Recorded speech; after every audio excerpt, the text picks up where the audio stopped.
तर 25 सप्टेंबर 2025 वार गुरुवार. तर इथे खूप गोंधळ होत आहे. म्हणजे 24 सप्टेंबर आणि 25 सप्टेंबर म्हणजे बुधवार आणि गुरुवारी तृतीया तिथी ही 2 दिवस आल्याने गुरुवारी सुद्धा देवी चंद्रघंटा देवीची पूजा करण्यात येणार आहे.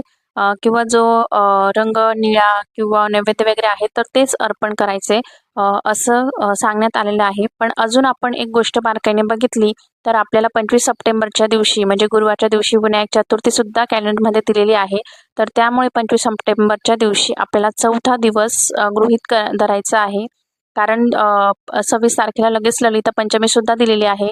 जर आपण जर समजा 25 सप्टेंबरला तृतीया तिथी जर मांडली तर मग चौथा दिवस म्हणजे कुठे येतो?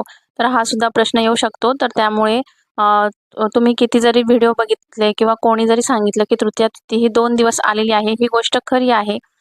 पण तरीसुद्धा कॅलेंडरमध्ये आपल्याला विनायक चतुर्थी तिथी दिलेली आहे आणि प्रत्येक महिन्यातील शुक्ल पक्षातील चतुर्थी तिथीला विनायक चतुर्थी येत असते आणि या दिवशी आपण भगवान श्री गणेशांची विधिवत पूजा करत असतो. तर त्यामुळे आपण 25 सप्टेंबरचा 2025 वार गुरुवार या दिवशी आपण विनायक चतुर्थी म्हणजे चौथा दिवस धरायचा आहे